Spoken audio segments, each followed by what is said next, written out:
A very good morning to everyone. Hope everyone is fine. We have started our chapter number 5, that is coal and petroleum, in which we have learned about the resources. There are two types of resources, natural resources as well as man-made resources. Again, in natural resources, we have learned about two types, that is exhaustible and inexhaustible. We have discussed about activity 5.2 as well. And then we have learned about fossil fuels. What are fossil fuels? Fossil fuels are nothing but they are formed from the dead remains of living organism. That dead remains of living organism is known as fossils, and the fuel which are obtained from it is known as fossil fuels. Clear? चलो अभी हम बात करते हैं कोल की. तो what is कोल? सबने देखा ही होगा कोयला, है ना. तो वो जो कोयला होता है वो कई बार हम लोग गांव में आपने देखा होगा कि जब चूल्हा जलाते तो उसके अंदर लकड़ियों से वो खाना पकाते तो उसके अंदर कोल फॉर्म होता है. तो वो लोग क्या करते हैं कि कोल्स को सब इकट्ठा कर लेते हैं और एक दूसरी सगड़ी जैसा बनाते हैं और उसके अंदर वो कोल की हेल्प से खाना पकाते हैं. तो सबसे पहले तो ये जो कोल है वो ब्लैक कलर का होता है, पत्थर होता है, ऐसे पत्थर जैसा, इतना हार्ड होता है वो, और उसको हम खाना बनाने के लिए यूज़ करते थे. फिर पहले के टाइम में जो रेलवेज़ थे, ट्रेन थी, वो भी कोयले पे चलती थी क्योंकि उसमें कोल का यूज़ करते थे स्टीम प्रोड्यूस करने के लिए. थर्मल पावर स्टेशन के अंदर यूज़ होता है कि इलेक्ट्रिसिटी वहाँ से प्रोड्यूस कर सकते हैं. और बहुत सारे अलग अलग इंडस्ट्रीज़ के अंदर भी कोल को फ्यूल के जैसे यूज़ करते हैं. ठीक है, तो ये तो बात हुई कोल की. तो अब कोल बनता कहाँ से है, उसकी एक स्टोरी दी हुई है छोटी सी. कोल कैसे बनता है पता है आप लोग को? ये कोल बनने में ना, वैसे जो कोल के भी 4 टाइप्स होते हैं. बिटुमिनस कोल होता है, लिग्नाइट कोल होता है, तो वो सब आप क्लास 10 में पढ़ोगे. उसमें भी अच्छी क्वालिटी वाला कोल होता है. तो जो अच्छी क्वालिटी वाला जो कोल है वो बिटुमिनस कोल है. तो ये सब तो बात की बात है, तब तुम लोग जब आओगे 10th में तब तुम्हें पता चल जाएगा. ठीक है, तो ये जो अच्छा वाला कोल है और थोड़ा लो कैटेगरी वाला कोल है, तो वो सब को बनने में बहुत टाइम लगता है.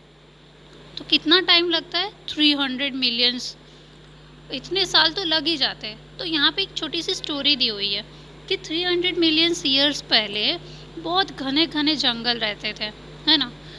तो there was a dense forest. अब देखो तो हर जगह पे पेड़ पेड़ रहते थे, लेकिन due to natural calamities and natural processes, जैसे कि फ्लडिंग हो जाता है. अभी आपने सुना होगा कि अमेज़न के फॉरेस्ट के अंदर आग लग गई थी, है ना. तो ये सब सारी पूरी natural processes and natural calamities की वजह से ये पूरे फॉरेस्ट जो होते हैं वो डिस्ट्रॉय हो जाते हैं. तो जो फ्लडिंग के अंदर भी क्या होते हैं, पेड़ गिर जाते हैं, वो सब होता है. तो गिर के वो क्या होता है, ज़मीन के ऊपर पड़ जाते हैं, मतलब सॉइल के ऊपर. तो when they got buried under the soil, तो लेयर बाय लेयर सॉइल की उसके ऊपर डिपॉजिट होने लगती है. और जैसे जैसे लेयर के ऊपर लेयर, लेयर के ऊपर लेयर आता जाता है, तो वो जो आपका जो ट्रीज़ के जो बरीड हुए वो और अंदर जाते हैं और अंदर जाते हैं. तो क्या होता है, धीरे धीरे जितना भी अंदर जाते हैं ना, तो जैसे जैसे अंदर जाते हैं वैसे उन पे प्रेशर बढ़ता जाता है. फॉर एन एग्जांपल अगर मैं आपको बात करूँ कि आप लोग खेलते हो और खेलते खेलते आप अगर टकरा के गिर जाते हो, तो एक के ऊपर दूसरा गिरता है और उसके ऊपर तीसरा चौथा गिरता है. तो बेचारे नीचे वाले बंदे की तो हालत कैसे हो जाती है, बहुत बुरी हो जाती है ना. हाँ, तो ये भी ऐसा ही है कि ये जो डेड सेल्स होते हैं, ये जो प्लांट्स जो होते हैं, वो जैसे नीचे चले जाते हैं तो क्या होता है, उनके ऊपर जैसे नीचे जितना नीचे जाते हैं उतना उन पे प्रेशर बढ़ता है. अंदर तो टेम्परेचर भी बहुत ज़्यादा होता है. और धीरे धीरे ये जो प्लांट्स होते हैं ना, वो धीरे धीरे करके कोल में कन्वर्ट हो जाते हैं. अब ये जो कोल है, वो कोल होता क्या है, उसके अंदर तो ज़्यादातर कार्बन ही प्रेजेंट होता है, इसीलिए वो ब्लैक कलर का होता है. क्या होता है, ब्लैक कलर का इसीलिए होता है क्योंकि उसके अंदर सिर्फ कार्बन ज़्यादा प्रेजेंट होता है, राइट. तो ये जो कन्वर्जन होता है, ये जो डेड वेजिटेशन है, ये जो ट्रीज़ गिर गए, जो प्लांट्स गिर गए, उनका जो कन्वर्जन होता है कोल के अंदर, उसे हम क्या कहते हैं, कार्बनाइजेशन. क्या कहते हैं, कार्बनाइजेशन. समझ में आया क्या कहते हैं उसे, कार्बनाइजेशन, राइट. क्यों कार्बनाइजेशन कहते हैं, क्योंकि वो जो डेड वेजिटेशन थे वो कोल के अंदर कन्वर्ट होते हैं और कोल के अंदर सिर्फ मेनली क्या होता है, कार्बन होता है, इसीलिए उस प्रोसेस को कहते हैं कार्बनाइजेशन. समझ में आया. फिर धीरे धीरे ये जो वेजिटेशंस इस तरह से मिलते हैं हम लोग को डेड सेल्स में, और उसका कन्वर्ट हो जाता है फॉसिल फ्यूल्स में। तो since it was form from the remains of vegetation, coal is also called fossil fuel. उसे हम क्या कहते हैं? Fossil fuel. हमने आगे पढ़ा था ना कि फॉसिल फ्यूल क्या होता है? Dead remains of living organism. तो ट्री भी तो क्या है? लिविंग ही है ना, उनकी हाइट बढ़ती है, सिर्फ मूवमेंट नहीं कर सकते, राइट। तो ये स्टोरी थी किसकी? कोल की। अब देखो यहाँ पे आपको एक पिक्चर दिखेगा, ये 5.2 के अंदर जो पिक्चर दिख रहा है ना, ये कोल माइन है, वहाँ से वो लोग कलेक्ट करते हैं, ठीक है। तो जब बहुत ज़्यादा गर्मी होती है एयर के अंदर, तो कोल जलने लगता है, बर्न होने लगता है।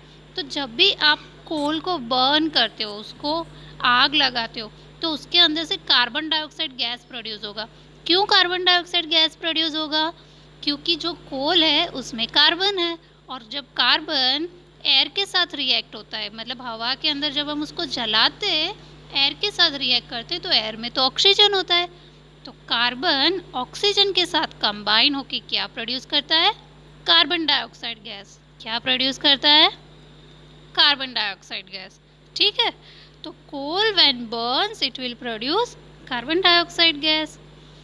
अभी कोल की जो प्रोसेस होती है, तो coal is processed in industries to get some useful products such as coke, coal tar and coal gas.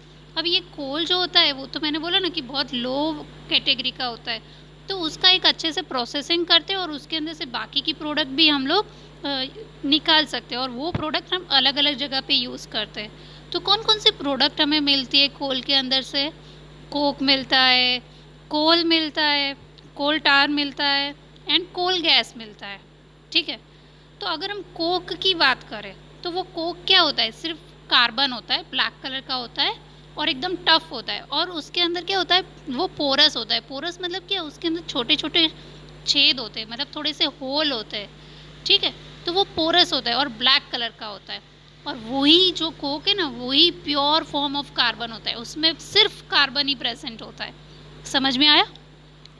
अब ये जो कोक है वो कहाँ यूज़ करते हैं? तो हम स्टील का जो मैन्युफैक्चरिंग होता है ना, जो अभी हम स्टील के बर्तन यूज़ करते हैं, या फिर आप देखो कि इंडस्ट्रीज़ के अंदर मशीनरीज बनाने के लिए, तो वो सारे स्टील बनाने के लिए हम कोक का यूज़ करते हैं। फिर काफ़ी सारे जो मेटल्स होते हैं, जैसे हम लोग ने बात की थी ना कि कॉपर है, एल्यूमिनियम है, ये सारे जो भी कितने वैरायटी ऑफ मेटल्स है, तो वो मेटल तो हमें नेचर में से ही मिलता है। लेकिन नेचर में ऐसा नहीं है कि गड्ढा खोदा और हमें गोल्ड मिल गया, गड्ढा खोद दिया और प्लेटिनम मिल गया, ऐसा थोड़ी होता है। तो ऐसा नहीं होता है। क्यों नहीं होता है? क्योंकि ये जो सारे मेटल्स होते हैं ना, वो मेटल्स किसी ना किसी के कॉम्बिनेशन में होते हैं। जैसे कि अगर हम आयन की बात करें, तो आयन कभी सल्फ़र के साथ जुड़ा हुआ होता है, आयन कभी ऑक्सीजन के साथ जुड़ा हुआ होता है। तो इस तरह से उनके ओर्स होती है। तो आयन की जो ओर है ना, एक होती है हेमेटाइट, दूसरी होती है मैग्नेटाइट, फिर होता है आयन सल्फाइड। आप बोलोगे मैम ये क्या बोल रहे हो? ये जो है ना सारे मेटल्स की ओर है। ओर मतलब क्या? ओर मतलब कुछ नहीं, वो उसके अंदर हमारा जो पर्टिकुलर मेटल होता है उसका परसेंटेज ज़्यादा होता है, ठीक है। जैसे कि Fe2O3 हेमेटाइट है, तो अप्रॉक्सीमेटली अगर 60 to 70% उसमें से हमें आयन मिल जाएगा, तो उसे हम कहते हैं आयन की ओर। तो ये जो ओर होता है, ओर के अंदर से हमें प्योरली जब हमें मेटल निकालना होता है, तो मेटल निकालने के लिए, मेटल का एक्सट्रैक्शन करने के लिए, क्योंकि ओर में तो बाकी सारे सब्सटेंस भी होते हैं, इम्प्योरिटीज़ भी होती है, तो उन लोग को हटा के सिर्फ जब हमें मेटल निकालना होता है, तब हम इस कोक का यूज़ करते हैं। समझ गए?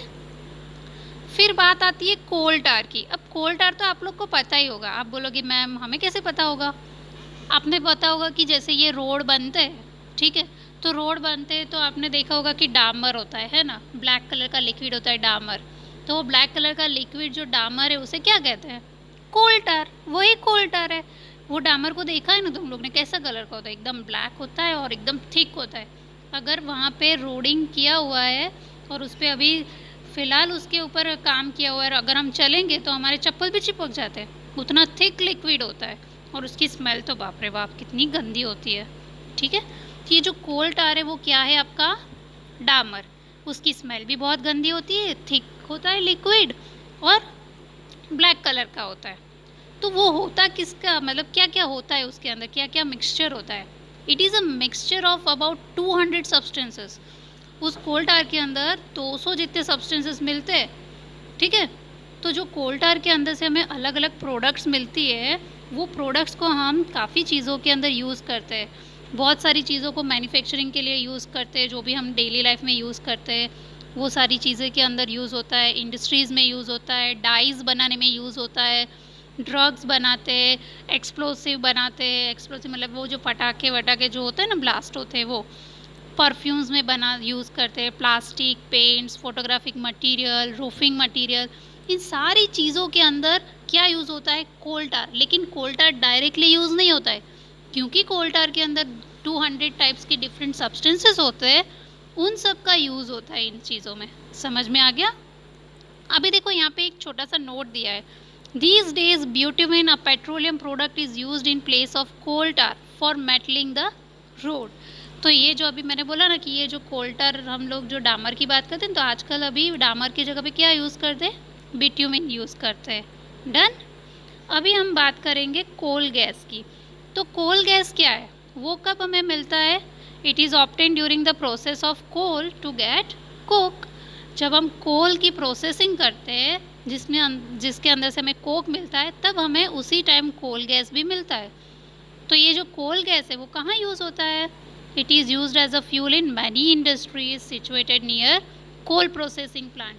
जो कोल की प्रोसेस होती है वहाँ पे जो भी प्लांट रखे होते हैं, जैसे प्लांट क्या होता है, ऐसा नहीं बोलते कि ये आरओ पानी पीते हो तुम लोग, तो उसका एक प्लांट होता है, मतलब जहाँ से वो लोग बॉटल्स भर के आपके घर में आती है, आरओ वाली बॉटल्स पानी में जो भर के आती है, वो एक प्लांट होता है, मतलब वहाँ पे उसका प्रोसेस होता है, उसका प्योरीफिकेशन, तो उसे प्लांट कहते हैं। ऐसा कोई पौधा नहीं होता है, ठीक है।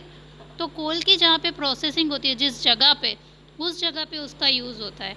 यहाँ पे एक छोटा सा नोट भी दिया है कि coal gas was use for street lightning. सबसे पहले लंदन के अंदर स्ट्रीट लाइटनिंग के अंदर हमने कोल गैस का यूज़ किया था, और न्यूयॉर्क में भी यूज़ हुआ था, ठीक है। तो अभी तो हम उसको as a source of heat या लाइट के थ्रू यूज़ करते हैं। तो ये बात हो गई हमारे कोल टार की। तो कोल, हमारा जो चैप्टर का फर्स्ट पोर्शन था कोल, वो हमने ख़त्म कर दिया। नेक्स्ट लेक्चर में अभी हम कंटिन्यू करेंगे पेट्रोलियम से। Till then bye bye, take care.